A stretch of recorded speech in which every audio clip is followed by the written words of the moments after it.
unë do t'i ndaja ekipet pretendente në dy grupe. Grupi i parë në gjykimin tim, duke marrë në konsiderat të gjithë performancën e lojtarëve dhe organikën e tyre,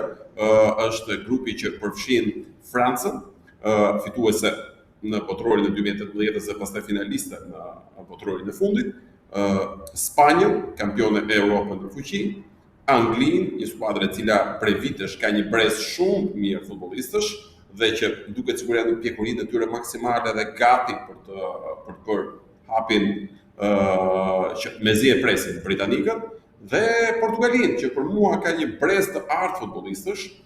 dhe mund të jetë pse jo skuadra që mund të shkojë deri në fund të kompeticioni. Kjo është katërshja e parë në gjykimin tim. Në letër gjithmonë duke analizuar organikën e futbollistëve. Ndërkohë që katërshja e dytë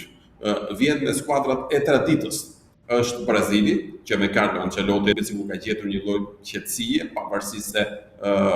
menaxheri italian nga më të rëndësishmët, më të njohur në dekadat e fundit në stolet e klubeve, e ka eksperiencën e parë në krye të një kombëtare dhe nuk do ta ketë lehtë, për më tepër me një Brazil që nuk është në ditët e veta më të arta të prodhimit dhe të konfirmimit të lojtarëve, nuk është Brazili i dikushëm që kishte futbollistë pafund, ta bënte jetën e vështirë kur duhet zgjedhje se cili lojtar do të mbulojë botror dhe për më tepër pastaj cili do të luante titullar.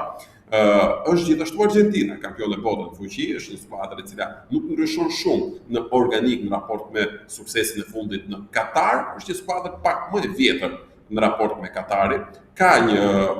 futje të elementit të ri, për shembull Nico Paz është një lojtar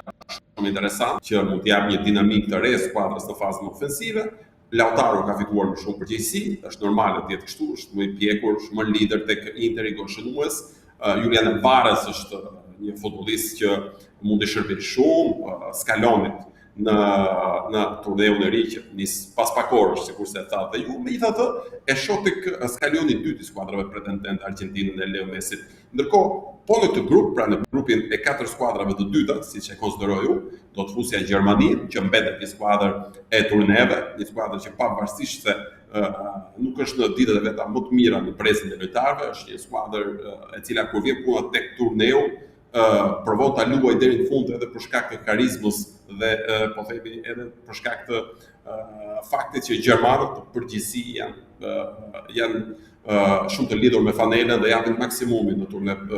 kaq të mëdhenj. Po ashtu në këtë grup do të fusja dhe Holanda. Pra, 4 skuadrat e para i konsiderova Francën, Spanjën, Anglinë dhe Portugalinë, dhe 4 skuadrat e dyta po fus Gjermaninë, Brazilin, Argentinën dhe Holandën. Këto janë 8 ekipet që në gjykimin tim kanë shanset më të mëdha për të shkuar deri në fund të këtij turneu të rëndësishëm.